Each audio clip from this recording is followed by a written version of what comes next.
Ladies and gentlemen, it's 2025. We're back in the locker room and we're going to talk about the ABCs of reselling with ABC Matt. Shall we begin?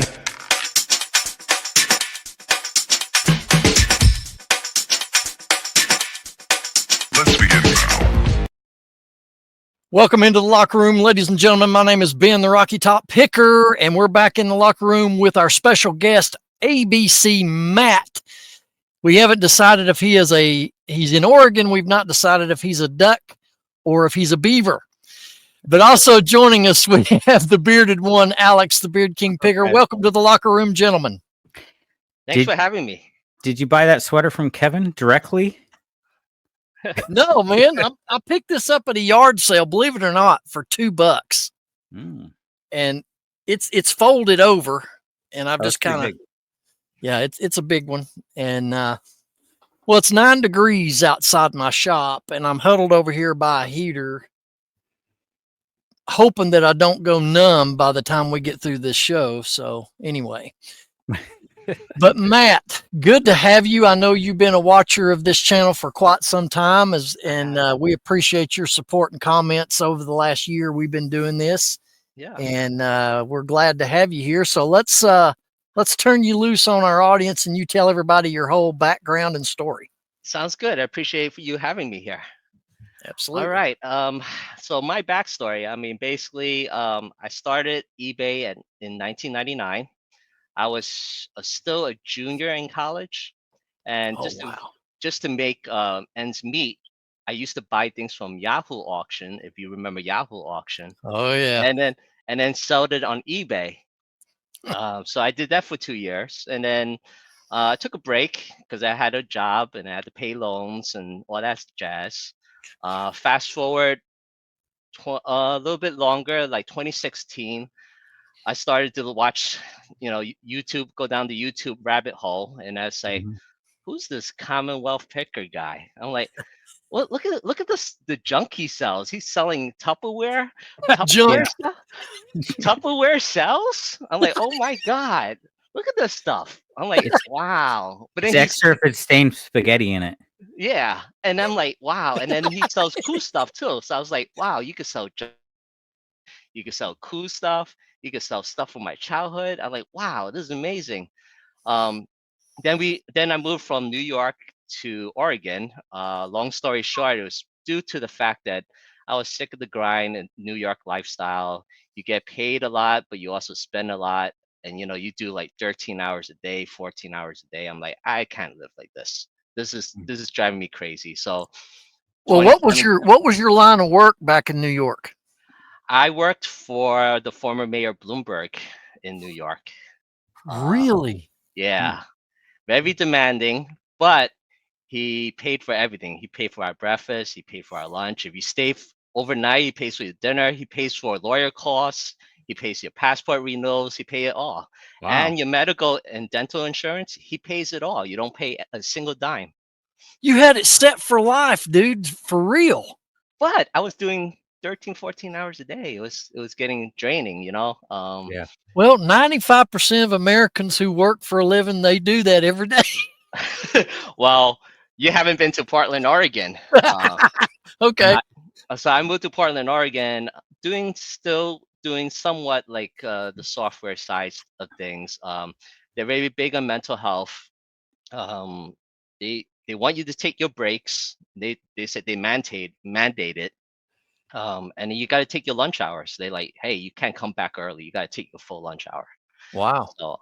So they really enforce that really well. So they're really big on mental health. So I moved to Portland, Oregon, and haven't looked back. I mean, the only thing I miss in New York is my family and food, because Portland, Oregon is jack of all trades, master of none.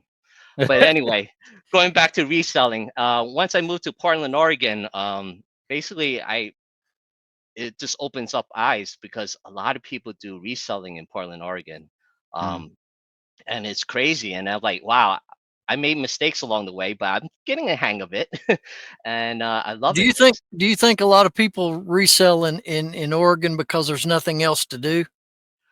I think it's more because they need a side gig just to make a second income, because One Yeah. thing with Portland, Oregon, they don't pay that much. I mean, cost of living is cheap too. But Yeah.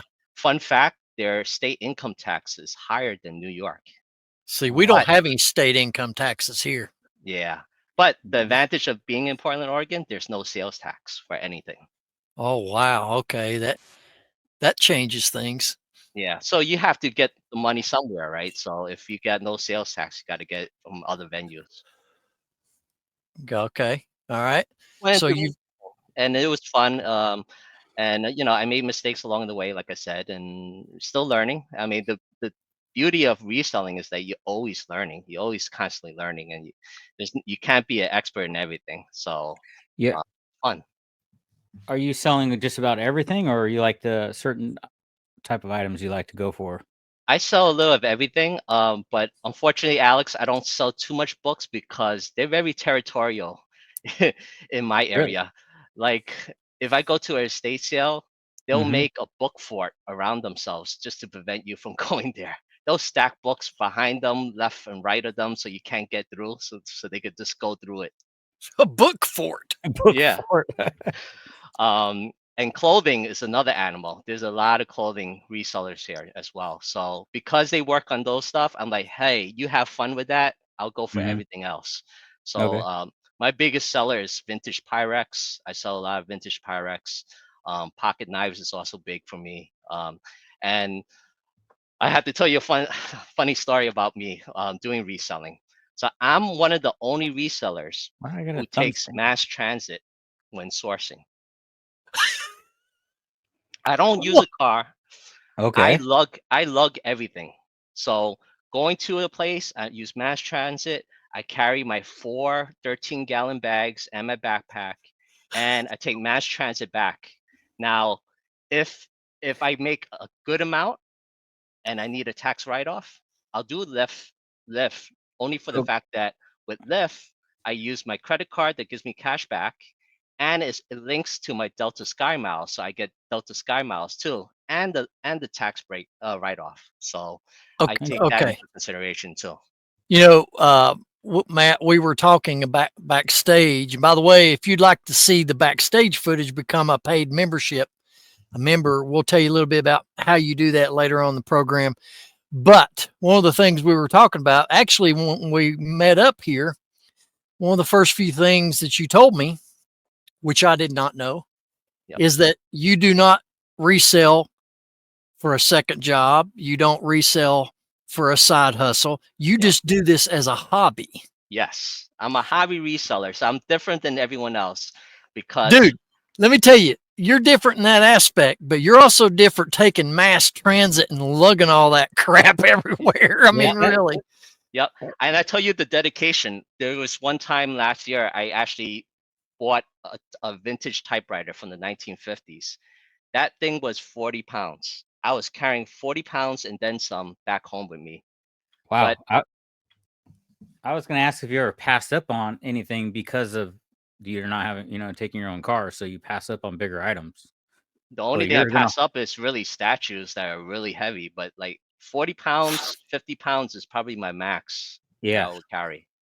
Well, why do you choose to do? I mean, everybody else takes their car and drives and loads the car up and fills it to the brim. Yep. Why do you, again, I may have missed it. You may have said it earlier. Why do you choose to do it that way? Because that seems so unnecessary. Well, one, I don't own a car. If I Okay. did own a car, there's no parking space where I am because I live in downtown. So there's no Oh, Okay. parking space anywhere. Now, my high rise that I live in, certain apartments have parking space in the garage, but that's a whole nother animal because HOA is determined by your square footage, and your square footage includes your parking spot. Wow. So even if I okay. had a car, even if I had a parking spot, I don't know. Another I don't expense. know if it's worth it because mass transit is so cheap here and it takes you everywhere you need to go. Yeah. It just makes it more feasible for me. And you know what? Downtown. Are you working downtown too? So it's all walkable, kind of everything that you Yeah, need to do in I'm a life, all down there. I'm a 15-minute walk to the office. Yeah. So I haven't seen any videos on your YouTube. By the way, folks, he has a YouTube channel. Check him yes, out. I've not seen any video footage of you. Now, when you say mass transit, is this bus, trains, or what? this is streetcar, light rail, and bus. Okay. How come you've not shot any footage of you lugging that stuff on any of that? You're the second person to ask me to put a video like that out. I don't know. I have to check with my viewers if they really want to see it. It's pretty boring though. What have you ever had anybody around you on these mass transit systems say anything to you about all this stuff you're lugging around? No, the only thing they ask me is they're like, "Oh, you have a shirt or something that says ABC Mat. What's ABC Mat?" So And when they see you, they know what you're doing with that stuff, or do they think you're some kind of bag lady or something? they don't Bag care. lady. They don't care. And you know what? Maybe it's my New York attitude. I don't care if they know if they think that way or not. Yeah. Oh, And Yeah. you're used to that too. You grew up in New York, right? Yeah, I grew up in the city, so So like I've seen it all. most I mean, people in wouldn't New be York surprised. City don't even have a car either because it's all, Yep. well, my question is, you went from one extreme coast to another. What made you pick Oregon? So what happens that it was very stressful at our job, and my wife had shingles, and that was painful for her. And we knew that the stress was going to get to us. And her friend moved out to Portland, Oregon, and we kept visiting. So then we were procrastinating. Should we do this job or not? Move out there. So like, you know what? We're gonna play it safe. You move out to Portland, get an Airbnb, get a feel of the place. You like it? Sure. All right. Then find a place, get yourself a job. You be on my medical insurance plan. Mhm. Once you're all settled, then I could quit my job. I could move things from point A to point B and then move over there and be on your medical plan until I find a job. So Okay. we were separated about a year and change just to make Wow. that happen. That Yeah. must have been tough. It was tough, but it's Yeah. worth it. Yeah. It was Well, it worth looks like you're doing well for yourself. I mean, you got a piano in your house. I do see some books, and This is behind like your head there's some books. Can I go source those books back there? actually I'm Yeah, in Carrie's house. Well, Doesn't yeah, does Carrie Terry does live this? with you? I've seen him in the same place before. yeah, Exactly. y'all are subletting with each other, I think. Yeah. Just to Yeah. make ends meet. Let's go. You did mention people asking what ABC Mat means. Yep. So what does it mean? So that's another story. I'm sorry to do all this No, storytelling. No, we want to I know. it. We want to That's what I know. want to know. So ABC in the past, during my childhood, meant American born Chinese. Okay. So it was American born Chinese. But then in the 90s, I got into hobby sports cards, and I did that. And then I got the nickname Always Be Closing as the Ah, ABC. So then I just carried that cool. over into in a Oh, nutshell. okay. Yeah. That's And perfect. technically, like if I want my channel to grow really big, I mean, I should have took Picker or Reseller or something like that. But I'm like, I kept it short and sweet. I'm like, I don't want to change it again. I mean, if they watch it, it's easy to remember ABC Matt. Yeah. And you're slowly growing over there too. I mean, you've hit 1,000. You're over 1,000 over there on your Yep. channel now. That's Yep. awesome. I have Picker in my name. It doesn't work out. It doesn't make you grow any quicker because I ain't growing at all. So maybe you need put out a to video. get a souped up car like Ben, and then like just pimp your ride a little bit more, and then Pimp it might be pimp your ride. Go on yeah, MTV Pimp My Ride with Exhibit. Pimp My yeah, Ride. I yeah. remember that show, man. I used to watch that. Oh yeah, Yeah. I had to get like a Datsun, let him pimp the Datsun out. yeah. All right. Well, let me jump into some specifics with you, Matt, if I may. Okay. Yeah. Do you have a store on eBay? I do not. I do everything strictly from eBay, Poshmark, District, all those selling platforms. Oh, okay. So Yeah. you don't have an eBay store. Oh, I have an eBay store too. I'm sorry. Yeah. I have an Okay. eBay store. All right. How many items do you roughly try to keep in there? I do I try to get it to like 500. Sometimes it falls short. It's like in the 400 range. And that's only for the fact that during Monday to Friday, I source on the internet. And then Saturdays, I do the garage and estate sales. How So are you sourcing online? I go to Whatnot and Okay. Facebook Marketplace. And if the price is right, I'm going to buy it. Yeah. But, you just have to be really disciplined. like especially with Whatnot, that you don't go into a bidding war. You gotta know in your head. You gotta know, okay, I gotta pay X amount for shipping. I only Yeah. could bid up to a certain amount and still have the margins to make that money. Right. That's true. Yeah, because Whatnot, you can get carried away on that in those shows so easily. Oh yeah. And but yeah, I haven't bought anything from Whatnot in a while, but it's a good place to source if you find the right shows that that set prices fair. It's Mhm. sad to say you have to go to those less volume viewing rooms just to get that good price. Yeah. Less competition in their bidding. Yep. So getting into the mechanic, let's talk about eBay for a second. Hmm. Do you do, and I always ask this of all the guests, and do you practice all the procedures that a lot of resellers do? Do you end and sell similar? Do you promote your items? If you do promote, what percentage do you promote at? Those kind of things. So what I do is, because my items, a lot of my items have a good competition, I do put promotion on. I only do 2% though. I don't go too far in because my margins are really tight. The asking price of certain items that I get are pretty expensive. So I'll go as far as 2% promotional.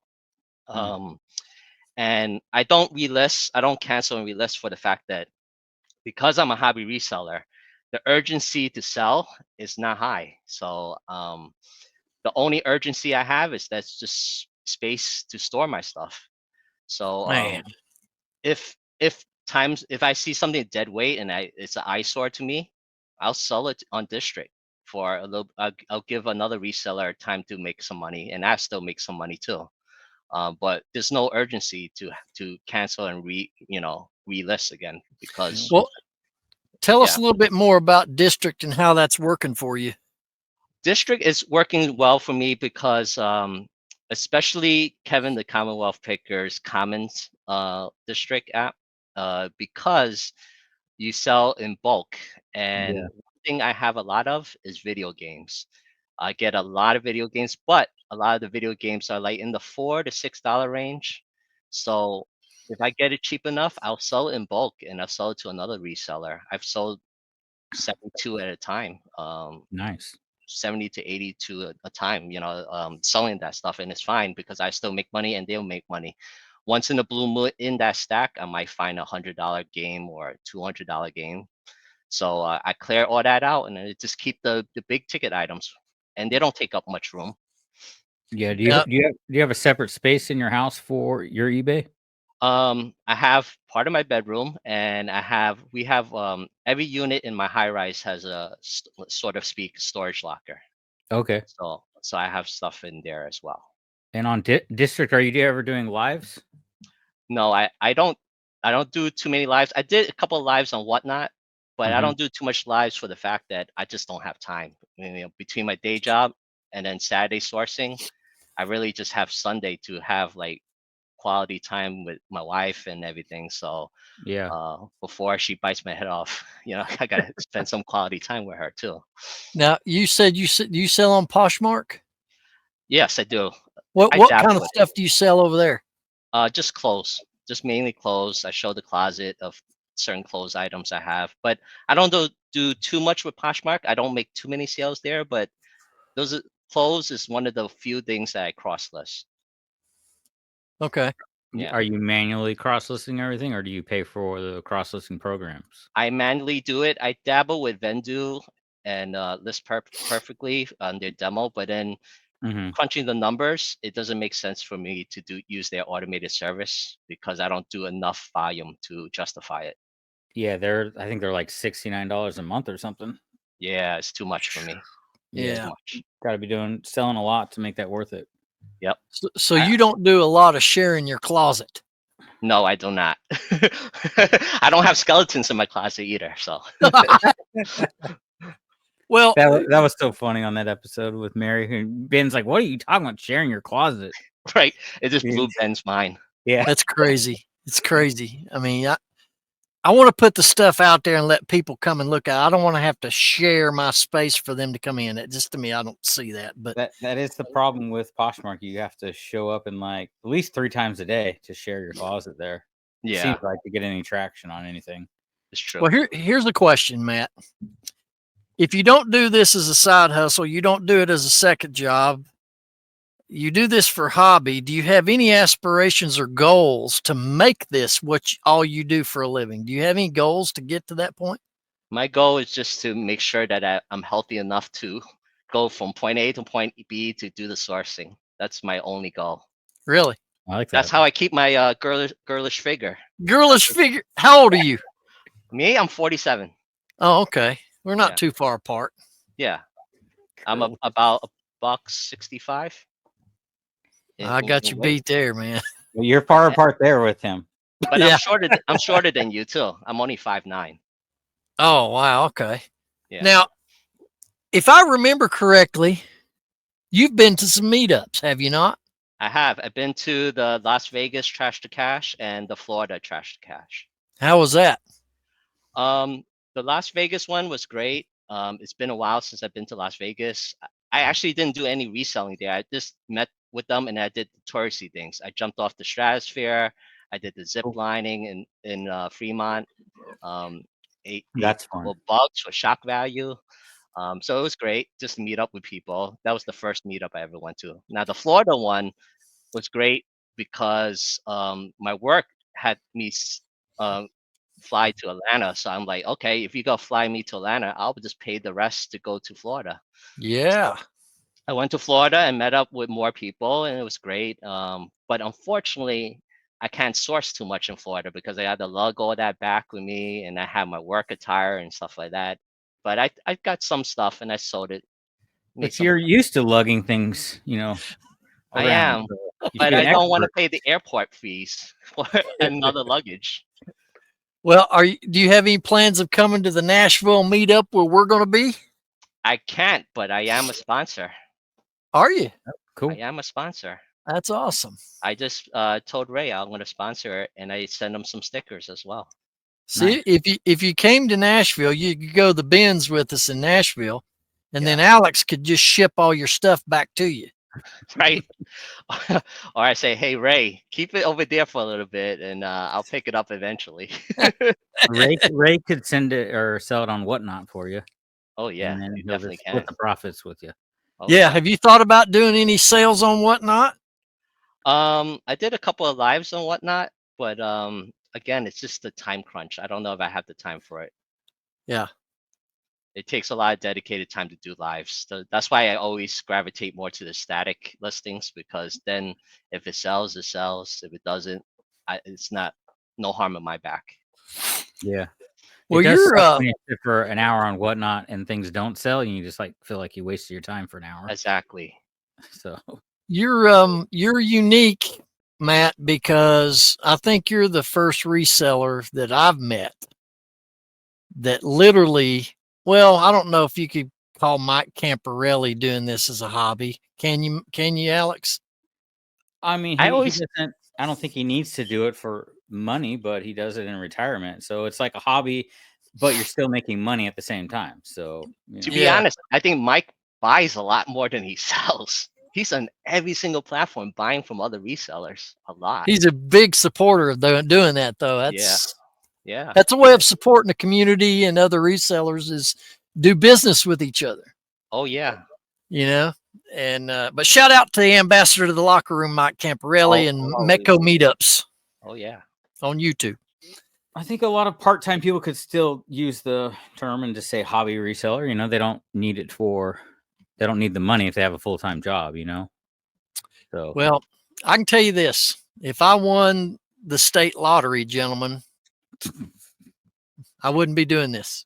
see, Really? if I won the lottery, I would be a hobby reseller because I enjoy going to thrift stores and yard sales and all that. It's fun. Well, So yeah, I'd still be doing it. you're right. You got to I do do something. too. Yeah. Well, I could buy a lot of toys and be doing a lot of somethings, but anyway. Tell us about your YouTube channel. Why did you start that, and how can people find you? All right, you can find me on ABC Matt, and I started it during the pandemic because I was like, you know what, I'm bored out of my mind. Let me do something creative. Let me show people the treasure hunting I do. Now, just because, as you know, we run a niche business. I mean, it's very defined, and the competition on YouTube is really large. I mean, there's a lot of channels out there doing our niche business. So I'm like, what can I do to make me stand out? So what I do is basically I narrate through my videos. I let people know what goes through my mind when I do the sourcing. I go, you know, I'm online. There's a book guy right behind me. This guy buys all these books, and he's gonna push and shove me, and then he's gonna He's gonna drive build a me. book for it. Yeah, I gotta climb over his book for it and everything. That's so crazy, dude. I ain't never Yeah, heard that in my life. yeah. That's funny. And you know what? It works out for me too. Lately, it's been working out because I have a close relationship with one estate sale company, and we scratch each other's back. So basically, Mhm. he gives me discounts on items that I pick, and then in return, I actually advertise his estate sale company on my YouTube channel. Oh, that's Nice. cool. So That's a good idea. That's a good mutual arrangement, for those of you that know anybody that does estate sales, like, what Matt just said. That's a Mhm. good way of building a good contact and building a network between two different entities that would be beneficial for both. yep. And hopefully, I'm still working on it. I'm trying to get an interview with them. That way, we could discover what goes in their heads, what is their Yeah. side of the business, what they go through. Mhm. What I know personally, basically on hearsay and talking with them, is that most estate sale companies make 30 to 50% off all sales at the estate sale. They have to sign a written contract with the client that they cannot interfere with the sale or dictate the prices, Oh, um, okay. for legal reasons, but they still do. But some estate sale companies in my area, they don't care. They'll make it really high price because they'll take those items that don't sell and sell them in their warehouse, and they'll make more money that way. Yeah. So there's good and bad estate sale companies out there. It You d just dep gotta test the waters and figure it out. Yeah, that depends on their contract if the people they're hiring them allow them to keep the stuff that doesn't sell, you know? Some people just don't want them to have access to that, and then some will sign everything just because they want everything gone. So, Yep. depending And on how the contract is. one thing that was wild is that in my area, it's a lot of houses are hoarder houses, um, because over here in Portland, Oregon, they're just pack rats. They would not give up their items unless they pass away, and then the family's forced to sell them most of the time. Well, I was going to ask you, have you ever thought about, or have you ever gotten involved with buying out storage lockers, storage units? I do not do that because Was he gonna one, haul that back on the bus? The whole Well, storage that's true. unit? Yeah. Well, hell, eh, you rent a car. yeah, well, I would rent a car first off. Yeah. First off, I would rent a car, but I don't have the room for it. Two, I don't like to clean out the storage locker. And Yeah. three, people here, I don't know. There's a They're lot. dirty. They're dirty. So I don't. They're I Just don't want to. nasty. I don't want to see anything that would surprise me. Oh, well, that'll happen in the storage locker business. I'm telling you, Oh yeah. a lot. You did mention backstage, Goodwill bins. So is there bins in Oregon? We have three Goodwill bins Oh, in our wow. area. Wow. The one near the airport is lousy. There's nothing there. There's another one in the suburbs to the east of me. That's okay. Pretty clean for a Goodwill bin. And then the one south of me has the most good stuff. But the problem with it is that you have families going there and they all divide and conquer. They all say, I'm gonna go to these bins, you go to that bins. And I had one bad experience at one of the Goodwill bins I went to because there was nothing to source. So I went to one of them, and I'm Mhm. waiting for the new Goodwill bins to come out. I'm waiting there, doing the proper etiquette, Yeah. and then this old guy, half my size, just elbowing me, and I'm like, "What the hell are you doing?" I'm like, I'm like, wow, these people are like hyper focused, and they'll go on arm's reach just to get something. And I'm like, I can't deal with this. I'm like, I'm That's like, insane. I I could did. knock this guy over if I wanted to, but I don't know. They're just in like another dimension or something. Yeah, there's this new guy that I've seen the last couple weeks at the bins here in Nashville, and he's tweaked out of his mind, and he'll just run it right. There's like two people here, and he'll just push right in between them, and then just start grabbing crap. That's Like crazy. totally rude, but it's aggressive, and Yep. every bins is different. I think they're all dirty though. I've never been into a clean Goodwill bins. Sounds like Yeah. y'all need to start carrying a billy club when you go into these places. Well, Actually, they the elbow one you. in You gotta Vegas, elbow back sometimes. the one I went to in Vegas was pretty clean too. So I was Yeah. surprised Vegas. at that. Yeah, I mean, Huh. Yeah. but all Usually- my sourcing. Oh, go ahead. I'm sorry. Usually a lot of people in Vegas, they go to the pawn shops and get cash and go to the casinos. They don't just give stuff away. Yeah. That's true. So All my sourcing though is like, while they are very hyper focused and crazy, I get no drama. So like, my YouTube channel suffers because there's no drama. You know how well, drama start sells. filming when you get on the metro line. Start filming that, and you can get some drama. That's true. Oh yeah. Mm. I'm Dude, that's true. I'm sorry. Your small frame, seeing you get on one of them cable cars carrying these big old bags. Yeah. I just can't see it. I should show it. I Yeah. should show it. You should show it. You Yeah. should show it, but you should buy just for your video. Buy something ridiculous, like I don't know. Let's just say you come across a naked mannequin, and then carry that on the train. Yeah. And just film And- people's and- reaction. You carrying this mannequin around on the bus or whatever. Yeah. Yes. There's a lot of taxidermy, so I could bring a taxidermy to some. And then show in the video, I need you to say now, Rocky Top Picker wanted me to video this for you guys. You're hauling all that Taxidermy. stuff. Taxidermy would be cool, but a lot of taxidermy will sell for high money if it's done. But if you it's could good taxidermy. you Yeah. could get, like Alex said, you could get you a mannequin. This is my girlfriend. This is my girlfriend. Yeah. I got a fox and a squirrel up here, and they actually came from the Goodwill bins in Dallas, Texas. Oh wow. That Yeah. must have been packed really well. Yeah, I had to ship it back to California at the time, so it cost me more to ship the thing back.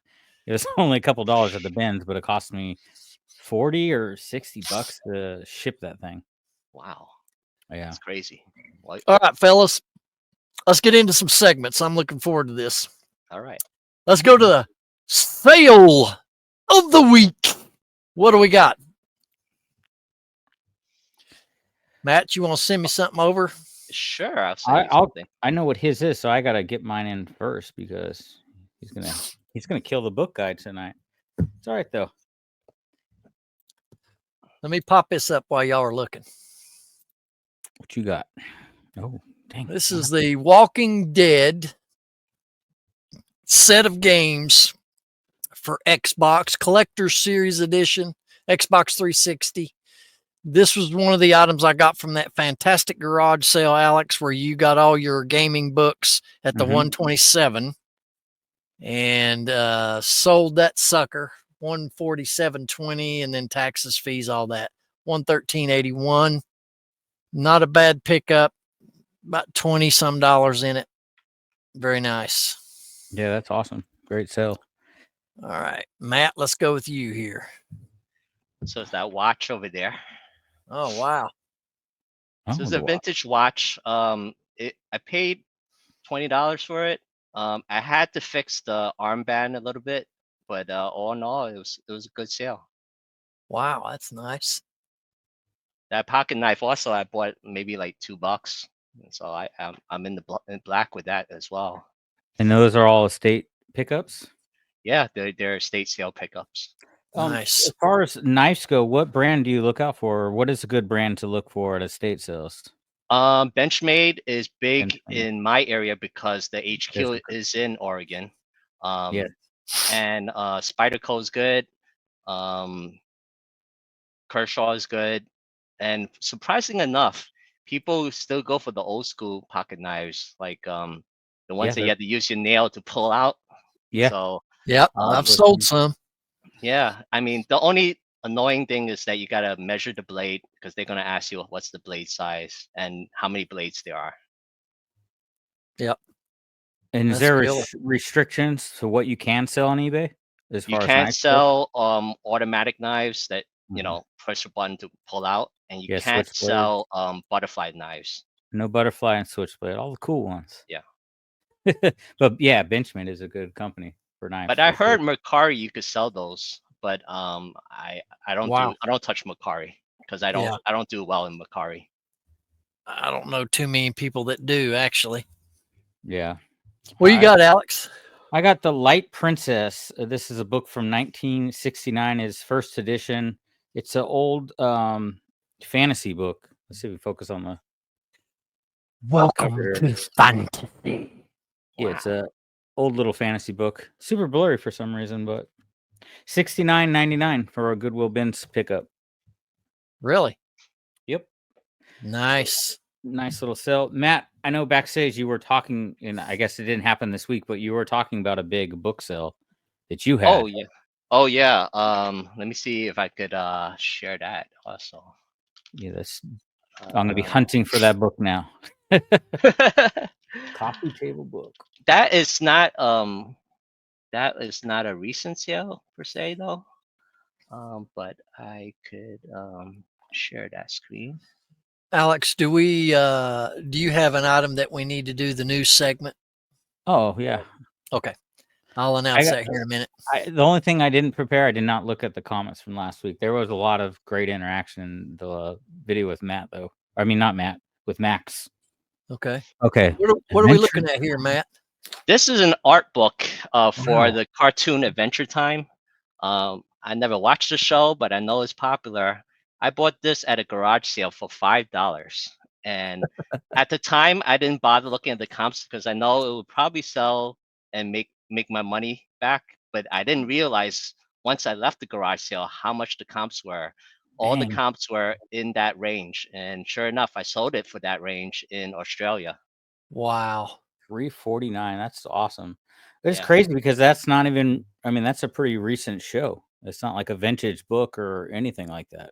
Yeah, and I knew it was popular. I thought I would get maybe $20, $25, but Yeah. I don't know why it sells for that price. I don't know. Maybe they did Limited a edition short print. run. Yeah, short Yeah, print or something. yeah. So I I'm gonna wasn't have sure. to look that book up and see if anyone is selling it really cheap and flip it back to eBay. Yeah, Yeah. yeah. Do we have a find of the week, gentlemen? You want to share? I got Find of the week. first. I got two right now. Just because this is it's sold for $30. It's a PC game. That's so Yep. weird that it's blurry when you go big like that. So I was pulling orders today, flipping out because I cannot find this, and somehow it wasn't listed in my DVDs because I removed all my DVDs on eBay, and it got mixed up with my stuff over here that's for relisting or to list on eBay. So I was scrambling trying to find this thing, got my wife to come down here, and thankfully my wife actually found it. So I didn't want to cancel the order. So that's one of the finds of the week. And then also brand new sealed Aaron Lewis CD. Now Nice. this is only profitable. It's like $5 on Amazon, but at the Goodwill Bins, we found a whole case sealed Aaron Lewis CDs. Yeah, I So remember you telling me about that. So that's like $140 that I'll make off of that. That's killer. So it's always cool when you find an item, multiples of an item. So Yep. Now, for me, because I have a virtual background, I am actually going to just share what I have for my find. Okay. So I found this Viking mushroom. I sold this in the past for about $1.50, and I'm selling it for $1.50. Glass people are crazy. They'll buy anything and everything, but especially mushrooms. they're very Mushrooms are still popular. big. Yeah. Yeah. So this is like cosmic blue. It doesn't glow, but it's Where'd you still find that popular. at? I found this at a estate sale. Okay. Yeah. A lot of my uranium glass and regular glass stuff is all at estate sales. Ironically, the ones I find at garage sales are more expensive than estate sales. Wow. I think only for the fact that they don't want to give it up, so they sell it at a really high price. Yeah, you find a lot of glass and do a lot of glass. Yeah, I do. I'm starting to do more. I've done swung vases and some fairy lamps and Mm-hmm. anything that catches my eye. Oh, that's cool. Cool. Yeah, That is I'm cool. scared. I get nervous when I have glass to ship, really. so I try to stay away from it. But there was a time that I was watching a couple of YouTubers and they're big into the glass, so I got all excited and then I bought a few pieces and I'm like, it's cool. And then when it comes to ship, I get nervous. Just I gotta get more really- nervous selling my vintage Pyrex because those buyers are really particular. But I actually pack that even better than the glass in some sense. Wow. Well, do we have a pitiful sale of the week? I do not actually. I'm gonna call this my pitiful sale of the week. Here we go then. The pitiful sale of the week. Wah, This is wah, a wah. giant picnic basket time barrel. I found this thing at a yard sale about a year ago, and I moved across state with this stupid thing. This thing is huge, but it's this giant picnic basket. It never sold because they paid $36 finally to ship this thing, and I had this listed at like 40, and I ended up selling it for $11. So I paid 7, I sold it for 11. So definitely learned my lesson, staying away from big items, because it just sat forever because people never wanted to pay that much shipping. So Yeah. I just kept slowly dropping the price to try to get this thing out of here. It's taking up a ton of room. Have Yeah. you tried to sell it locally, like Facebook Marketplace or anything? No, I kind of give up on Facebook Marketplace. They always just ask, "Is it still available?" And I go, "Yeah," and then they go, "Okay," and then they leave, and then you never hear from them. Huh. So, All right. which have you found anything or lately, Ben? Let me tell you what. I've not sourced any this year, and here's why. Because I've got like a 7,000 Hot Wheels car collection that I am processing on the daily. Mm-hmm. And so, yeah, I've got to get through all this because it's actually in my die cast room in the house because I don't have room out here to sort it and go through it and all that jazz. Do you put it in a draft bank or you just post it immediately? Yeah, I do. I'm a big proponent of draft banks, and I've gotten shit over that over the last year on this show about doing drafts. Digital. You just have a digital death pile. Well, let me tell you something. I can draft 50 and I can drop 5 a day or even 10 a day. And for 5 straight days, I'm meeting my daily drop goal, and I'm not physically having to do it every single day. Yeah. So, hey, there's no wrong or right way to do this business. And you know that, fellas. Yeah. I always say that. But for me, it's always worked best to be consistent on drops. Mhm. You're listing every day. And the whole key to that is keeping your draft bank replenished. As you're dropping 5 or 10 a day, you've also got to replace that and keep the loop going. So that's what I do. I've only put out one today because I had a lot of orders to do. So slacking today and listening. Well, I do have a question, and it's all a part of the community huddle. If you have a question, comment, or story that you have going on in your reselling business, please let us know down below in the comments. And if you'll submit that, it may get read here on the show. And we want everybody to participate in the community huddle here in the locker room. So here I've got one. Don't forget about that new segment too, Ben. Oh, I've got you. You got it. This is from Ryder. How do you get the smell of cigarettes out of your hats? You pick a vintage lot of hats, and most of them smell like cigarettes. So have y'all run across this situation, not just in hats, but anything? Clean it. Clean Well, it. you'll be surprised that cleaning it doesn't always take that cigarette smell out. Depending on the item, also, I use coffee grounds. Coffee grounds will mute that smell out. Yeah. So if say it's a t-shirt, then do you put the coffee grounds and just kind of rub it all over and then wash it? Like, how does that work? Well, only hard items where I use coffee grounds. but- Okay, I have no idea. Yeah. But Baking soda works well, I mean, particularly on hats. Now, if they're like super fragile, being super vintage fragile, I will not put a hat through that. Mhm. I will just sell it as is and just put it in the description. Hey, you know, this does have a cigarette smell, but because I didn't want to disturb the integrity of this vintage piece, I'll leave it Mhm. to the buyer to do whatever they want to clean it. Yeah. You I know, would air it out for a day and then sell it as is. Yeah, me personally, I probably if something has a really bad smell, I mean, I might just leave it there. It might not be worth it, depending on what it is. But for the most time, if I smell like I walk up to a yard sale and I smell cat urine, I turn right back around because I don't want anything to do with that smell Hmm. on anything. gotcha. So Gotcha. All right. Brand new segment, ladies and gentlemen, here to the Reseller Locker Room. And it is all due to Mr. Alex up here who's come up with this. This is called the Offensive Find of the Week. let's not go big screen because it seems to get blurry every time you do that. But Okay. I picked up multiples of books like this, and this is a vintage erotica book. Let me see the date on this. Oh, Lord. Oh boy. This is a 1978, and it is you can read the title for yourself there. Hot for Mama vintage. It's X-rated books, adult only, it says on the back there. The reason I picked this up because first I'm going to read it, and then the second reason is there's actually no sold comps, no listings on eBay. You know Which why? is Who no, would no, no. sell that? This guy would sell it. That's offensive. It's a good indicator that it's probably worth a lot of money if it's very hard to find. That means it's very rare. I've done a lot of digging. It brought me to a lot of sketchy websites, but I finally found a website that is selling the book, but they're only selling it as an e-copy. So I haven't seen anyone physically selling this book yet. Another weird thing is there's some strange stains going on here.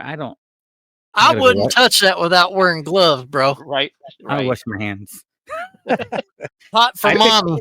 I picked up about 3 different ones. The other ones are listed. This one I'm still trying to figure out how much to list it for. And that, ladies and gentlemen, is the offensive find of the week. Oh yeah. Oh, yeah. Oh, mommy. That's gross, dude. We don't condone, nor do we say you need to hunt out materials such as that to resell. But Alex is the odd one, and he likes to find things like that. So there you go. Whatever floats your boat. That's right. All right.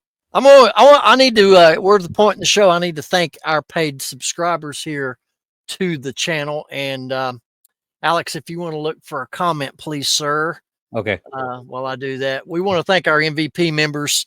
Of course, the ambassador to the Reseller Locker Room, Mr. Mike Camparelli, a new YouTuber, Metco Meetups on YouTube. If you want to keep up with all the latest happenings in the reseller community, meetups, all those kind of things, you can go over to his channel and check that out. Give him a subscribe and tell him the Locker Room Boys sent you. Then we have Keith, Vintage Sports Flips, which, by the way, he's going to be a guest coming up on our show. Is it next week, Alex? I can't remember.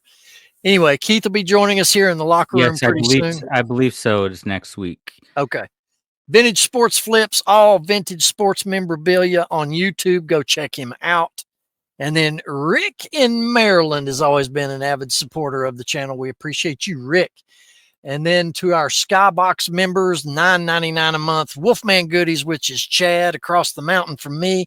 Trash to Cash Podcast, Flipping for Laughs, Mary McQueen, who joins Mike on his channel. Good Water Pickers on YouTube, Captain Morgan Riverboat Adventures, the Pocket Change Reselling Podcast here on YouTube, and Easy Pickings, Mr. Chris. And we appreciate these folks. It's $9.99 a month to join this particular club. You get access to all the backstage footage. You get to come and meet up with us on special events live in person. And the MVP level is $4.99 a month, and you get all the same stuff with some restrictions. But anyway, we appreciate everybody's investment into the Reseller Locker Room podcast. And it is now going to be time that we get to the, oh, that's not the reset. Okay, here we go. We don't have any stupid mistakes, do we?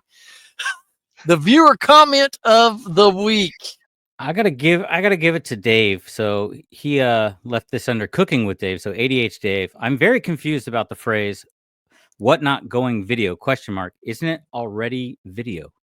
So he was. I think he missed what Max was saying there when he was talking about what not being full video. He's talking about the seller being video and the customers all video. So I'm kind of thinking like a giant Zoom meeting.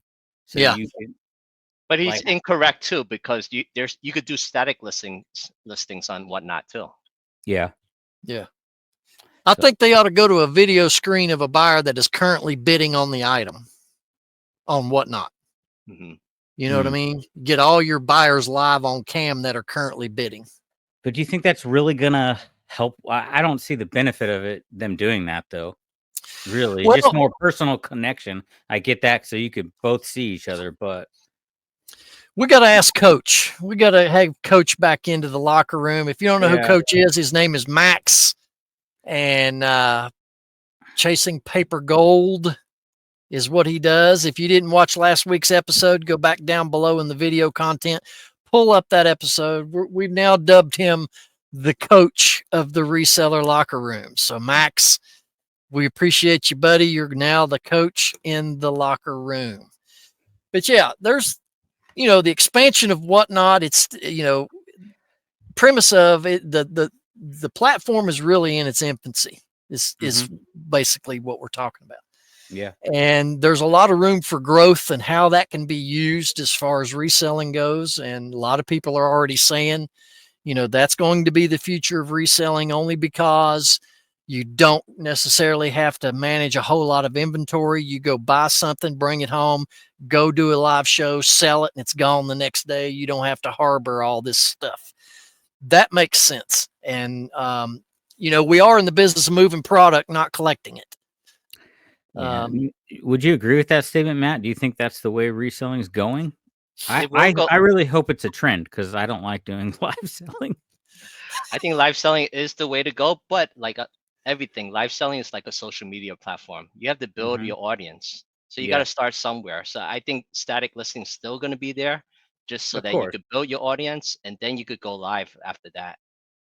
Yeah. But I think live selling is more for the volume seller. If I buy like a lot of odds and ends that are not in the same category, I don't know if live selling would totally make more sense. It's more for the people who have like 10,000 hats and they're selling hats by the volume. That makes more sense. So they'd probably do better niching down on live selling as well. Yeah. Yeah.